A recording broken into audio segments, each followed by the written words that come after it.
If you like this video, why not subscribe?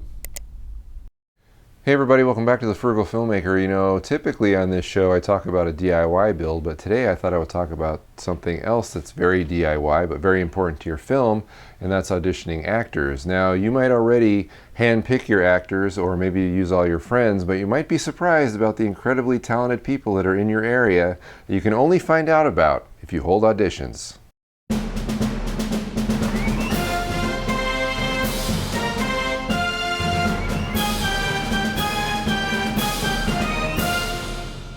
Okay, so where do you start? Well, the first thing you have to do is find a suitable audition location.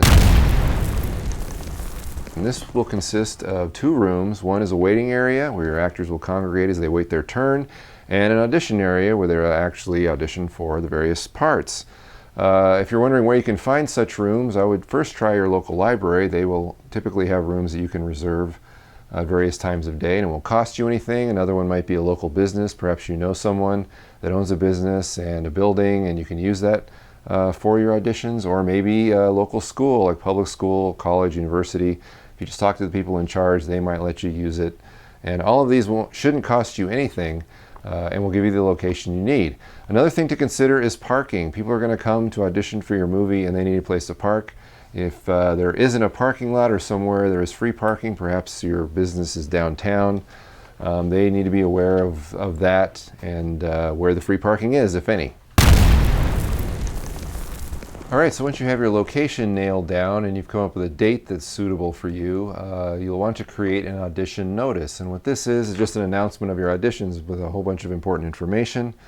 Of course, the title of your film and a synopsis of your story. This will tell people what your movie's about and will get them interested, hopefully, in it. Then you will have all the characters you're auditioning for. This will be the character's name and their age range and what type of character they are. Very brief description of the character. I also like to post sides online, and what a side is an excerpt from the script. That's what these actors will be auditioning with. You also have them at the audition, but I like to post them online ahead of time so people can prepare for the audition. Also on the audition notice, you should ask for a headshot and resume. This will give you a visual reference of these people as they come in, as well as their experience. Even if they don't have a headshot and resume, you can take their picture when they come in. I think it's just a good idea. And I actually forgot to do this on our last audition notice, and people came in who had headshots and actually said, well, I didn't know I was supposed to bring it. So it's always a good idea to put that on the audition notice so people know. And finally, where do you post this notice? Well, right now the best place is Facebook. And there should be a group where your local actors hang out that you'll have to find, of course, and you can post your notice there. You might also try Craigslist or maybe a Yahoo group or a forum, an acting forum. You just have to kind of figure out where actors hang out online in your local area and post your notice there. If you're curious about what an audition notice looks like, I can give you a link below in the description to what I used on my audition for my thesis film, Collection Day. Okay, so the audition date rolls around and actors start congregating at the right place at the right time, and one by one they're led into the audition area to audition for you. So what do you do? Well, when they first come in, you shake their hand, introduce them to everybody in the room, try and set their nerves at ease, because auditioning isn't always a fun process for an actor. They might be really nervous, so try and help them out. Lead them to the mark where you want them to read, and let them read. Now, I look for three things in an audition. The first one is, do they look the part? Can they act? And can they take direction? Now, when they walk in, you're going to know right away whether or not they match the image you have in your mind, which may or may not be relevant because that perception might change as they give their audition, but it is definitely important, and when they come in, you'll be able to see that. The second thing is, can they act? It's very important to have good actors in your movie, obviously. You don't want bad actors. Your movie is only as good as its weakest link. So you'll be able to tell right away as they read the side whether or not are they the caliber of actor that you want. Now, if they've prepared, if they've got the side online, which you've provided for them, hopefully this is the best audition possible. If it's a cold read or they just picked up the side in the lobby, it might not be their best audition. So you got to take that into consideration too. But you want the best actors, obviously, for your movie. And the third thing is, can they take direction?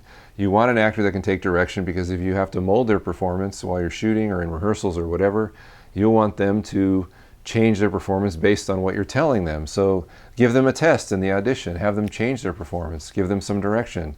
They'll expect it.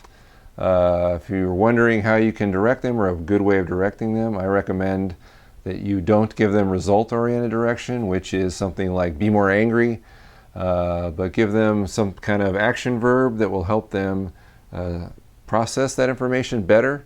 If you want somebody to be more angry, tell them I want you to destroy that person. I want you to irritate that person. Something like that. Use a verb. This is according to Judith Weston's book, Directing Actors. It's a really good book. I highly recommend it. I'll leave the link below in the description.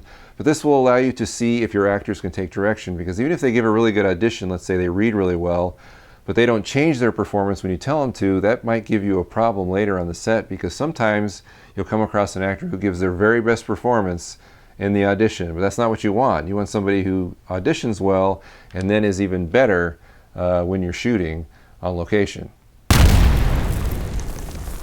Okay, so auditions are over. Now what? Well, what you're going to do is you're going to get the very best choices from your auditions and bring them back and have them audition again. This is called a callback. Just select a date, maybe 2 weeks after the actual audition, so they have time to plan for it. And bring them back, the same scenario, have them go into the waiting room, and this time you're going to bring them in together in 2s or 3s and have them read against each other. This way you can see chemistry at work, you can see dynamics, you can observe the characters playing off each other, something you can't really do when they audition by themselves. I would also recommend perhaps giving them a longer scene than maybe you gave them an audition. For my last audition, I made sure all the scenes were only 1 page. But for callbacks, you will want to maybe flesh out that scene. If the scene itself isn't long enough, write another one, write a longer one if you're the writer, or get the writer to write a longer one so that you can give the actors a bigger canvas to perform on. This is going to be your last chance to see these actors and to make some final decisions. Hopefully at the end of callbacks you'll know exactly who you want. If you don't, if it's kind of a close call on some roles, you might have to give them a specific test. I know on a web series I did a while ago on auditions, we had one part that was being auditioned for by 2 different actresses, and they were both really good and we weren't sure who was the best. But in the story the character dies in a horrific way and she has to scream, so we asked each of them to give us their best blood-curdling scream. And the one who gave us the best scream got the part. So you might want to have something like that ready for your actors to do in callbacks. But callbacks is kind of that's it. That's the last time you're going to see these people, and you will have to pick the best ones out of that group.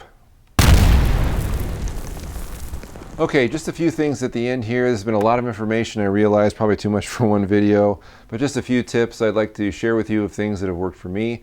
The first one is hold more than 1 audition. If you're living in an area maybe with several scattered small towns or what have you, you might want to hold more than 1 audition, because that way people can come to the audition they are closest to. Another reason you might want to do this is if an actor has a commitment and they can't come to the specific audition that you've set up, but they can come to another one. That's a good reason. I've had actually 3 auditions for my thesis film collection day because I have a very good producer, and he set up 3 auditions and we saw the most people possible, I think, because of those 3 auditions. So I think it's a good idea to at least hold 2 auditions instead of just 1. Another thing you can do is record all the auditions with any video camera you have possible. Audio and video quality really doesn't matter as long as you can see and hear effectively. But I promise you this will help you a lot, because I don't care if you take copious notes during the audition. If you review the audition footage, you're going to see things you didn't see before. And let's say maybe you need to show somebody else the audition video to get another opinion, you'll have it. It also could be good for special features on your eventual DVD. You could show the audition videos of the people that got cast. That could be something good, really important. I think it's also important in the actual audition process, when you're in the audition room, that there are people there of different opinions and backgrounds, so that it's not just you with your preconceived notions, because you will not see everything that other people will see. And as you collaborate with other people, I mean, everybody will have the same vision. Everyone will want to make the best possible movie, but it's important that you have people that are different than you in that room, because they will see things that you don't. So it's good to collaborate in that way and share opinions, and you can have the best movie possible as a result. Okay, I realize that's a lot of information to process, but if you don't want to handpick your cast and you don't want to use your friends, hold auditions. It's a great way to find people that are in your local community or surrounding areas that are interested in doing this sort of thing. You can find some fresh faces some really talented people out there that will help make your movie that much better. Thanks for watching.